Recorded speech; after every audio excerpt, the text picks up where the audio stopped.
Carnival City entertainment complex on the outskirts of Brakpan invites you to come and play. The off-road fraternity accepted the offer, and round 5 of the ABSA Off-Road Championship also brought a new sponsor to the sport in the 4x4 Mega World Group.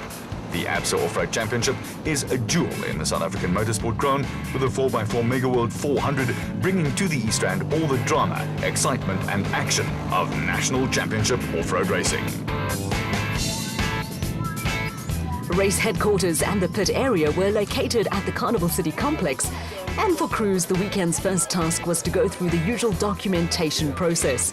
To the casual observer, documentation resembles organized chaos, but for race organizers and competitors, it is an important process run strictly in accordance with the rules and regulations that apply to off-road racing.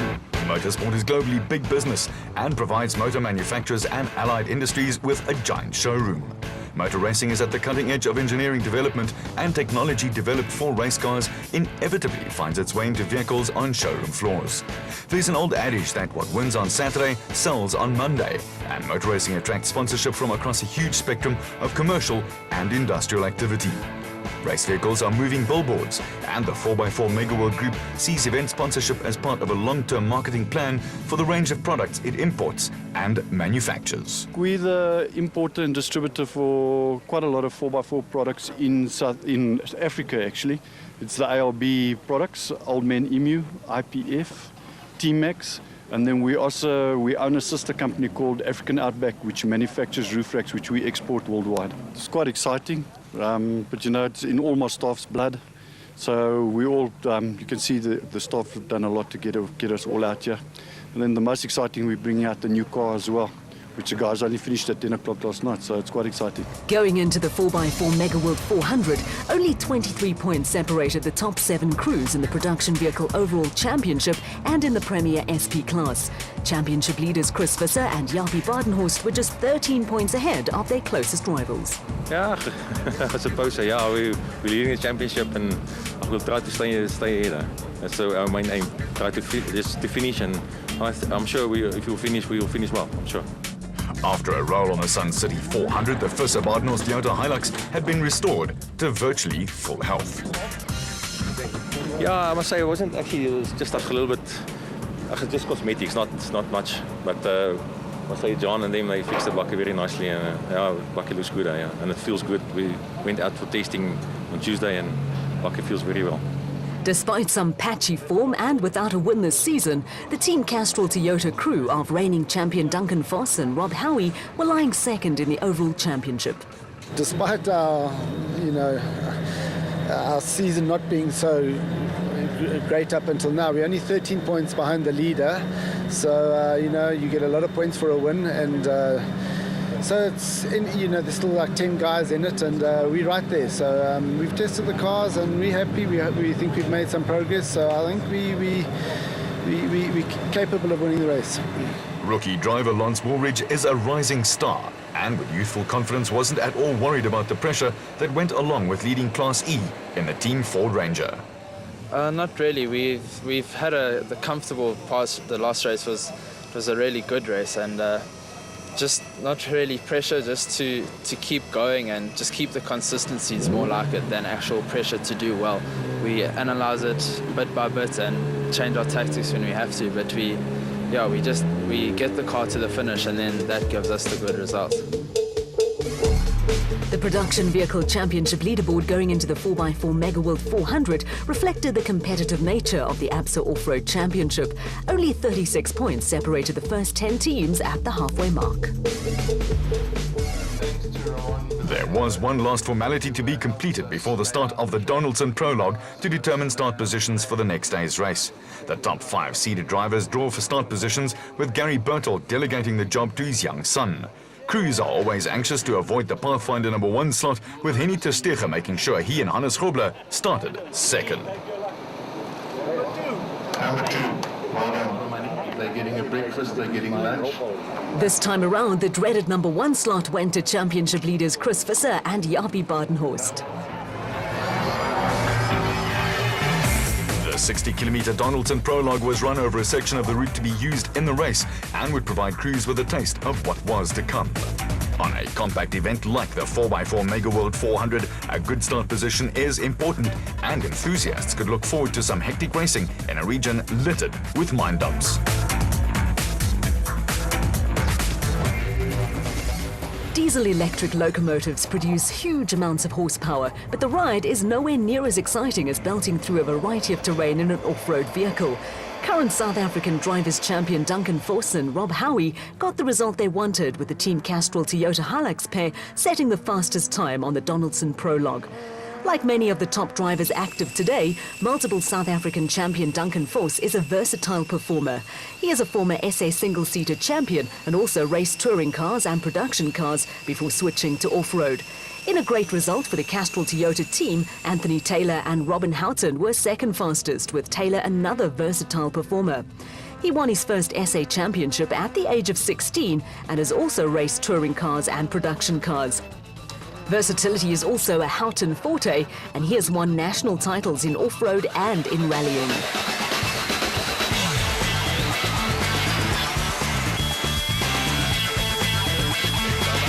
The Toyota crew were closing in on Gary Botold and Andre Vermeulen, with Houghton activating the aptly named Screamer device that warns crews of fast-approaching vehicles.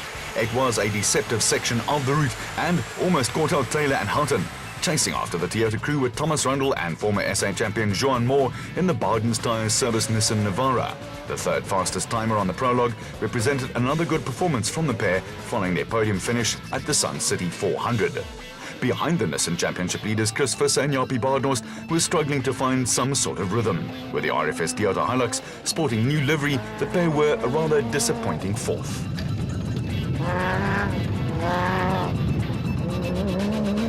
Reliability is a watchword where Mike Whitehouse and Matthew Carlson are concerned. The Regent Racing Nissan Navara crew were the only production vehicle team to arrive at Carnival City with a 100% finish record this season. Whitehouse went into the weekend with 28 consecutive finishes behind his name, with Carlson not having to walk home in 24 starts. Fifth place on the prologue was an indication that there's also nothing wrong with their pace. Like championship leaders Chris Visser and Jaapie Baardhorst, the father and son pairing of Willem and Dana Vos were coming off a performance that saw them join the Roly-Poly Club at the Sun City 400. The pair were showing no ill effects though from what was a big accident, and 6 on the prologue was a more than useful performance.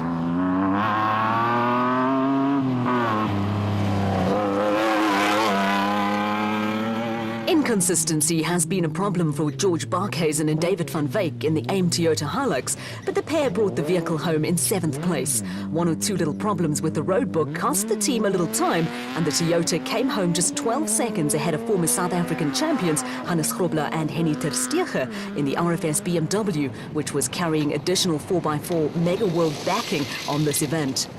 After 33 years of driving Nissan products, Grobler has this year been behind the wheel of a Toyota Hilux and now the diesel BMW.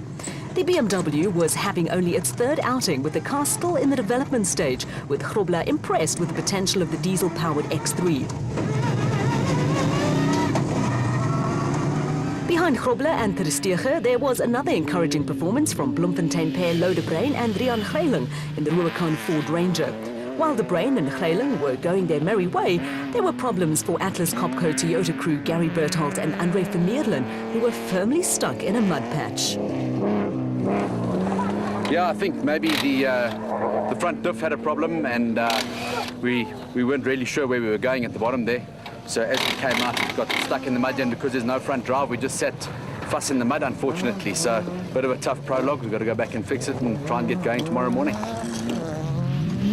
Down in Class D, there was an early boost for Dion Venter and Ian Palmer, with the new 4x4 Mega World Toyota Hilux setting the pace.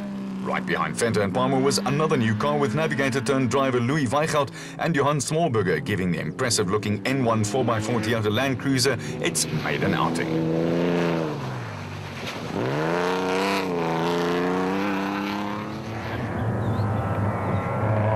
There was another boost for the 4x4 Mega World team when Pikkie Labuschagne and Rikus Erasmus set the quickest Class E time in another Toyota Hilux on an event that does not have happy memories for them.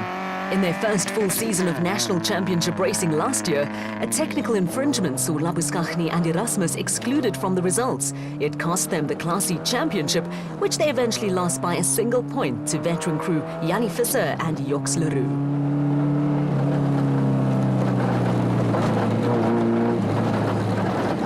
The Team Ford pair of rookie Lance Woolridge and the vastly more experienced Ward Huxtable were 35 seconds behind Labuschagne and Erasmus in the Ford Ranger. The pair had already won twice this season and were looking to extend their lead over Labuschagne and Erasmus in the Class E Championship. Chasing after the Ford Ranger was a third 4x4 Mega World crew in Hein Moorman and J.D. Wolfart in another Toyota Hilux entry. Back at DSP, we spoke to some of the competitors. Yeah, it's an excellent result for the Cashel Toyota team.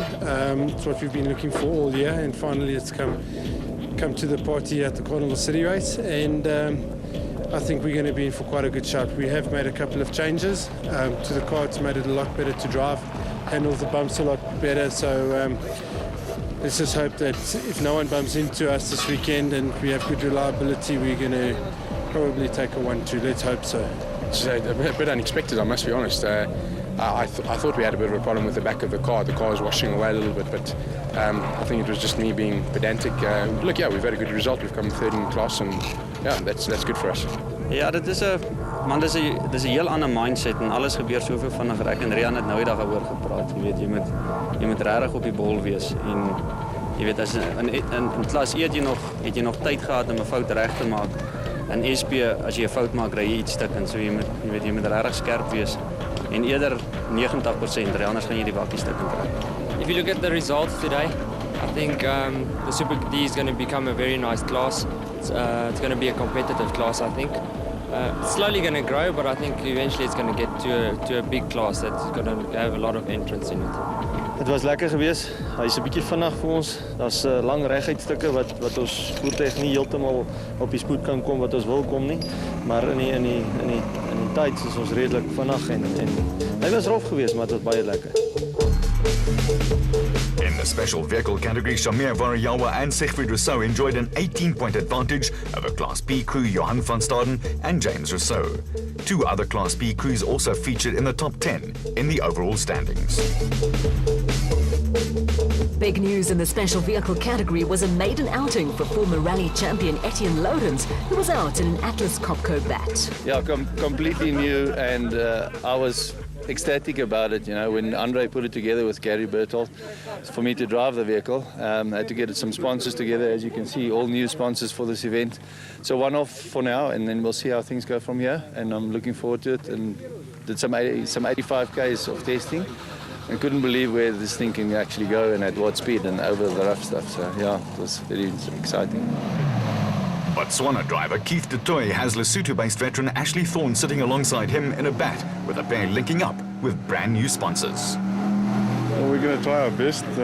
We've got new sponsors on board, White Star, the Bokomo brand, and we're quite fortunate to get them on board for this race and for the desert race and for the rest of the year.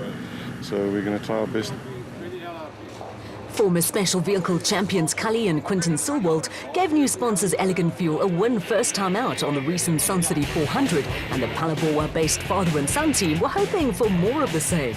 Yes, yeah, obviously we are blessed with a little bit of good luck and some form lately, so yeah, we're trying to keep it together this race, and hopefully the good form will spill over into this race.